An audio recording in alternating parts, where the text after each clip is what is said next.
Les langues maternelles sont les bases de construction de l'identité des individus. Les écrire et les parler deviennent donc une nécessité.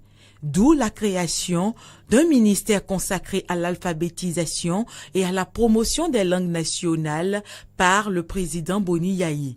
L'une des plus grandes réformes de cette institution étatique d'alors a été de penser à l'intégration, à l'introduction des langues maternelles dans le système éducatif béninois. Nos langues maternelles, qui ne sont pas encore nationales, parce que s'il y en a 62, les 62 ne peuvent pas être nationales, mais au départ, nous sommes tous obligés d'apprendre à lire et à écrire nos langues maternelles.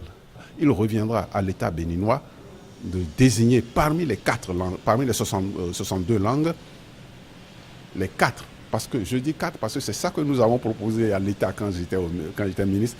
Les 4 qui devront être apprises méthodiquement sur toute l'étendue du territoire par toute personne béninoise prétendant à être fonctionnaire de l'État, par exemple.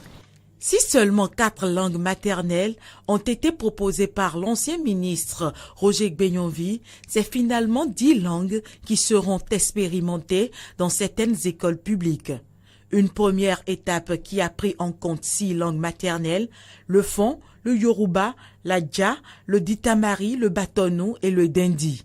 Puis, l'introduction de 4 autres que sont le Guin, le Goun, le Fufulbe et le Yom. Cette expérimentation, qui devait prendre fin au cours de cette année scolaire 2018-2019, a été suspendue par le gouvernement de la rupture. Dans l'ensemble, les résultats ne sont pas très mauvais. Mais ce que nous aurions appris, il y a eu problème de gestion. Il y a eu peut-être mauvaise gestion.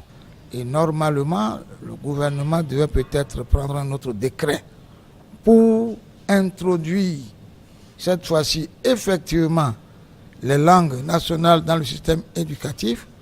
Mais nous avons malheureusement appris que ça a été suspendu jusqu'à nouvel ordre.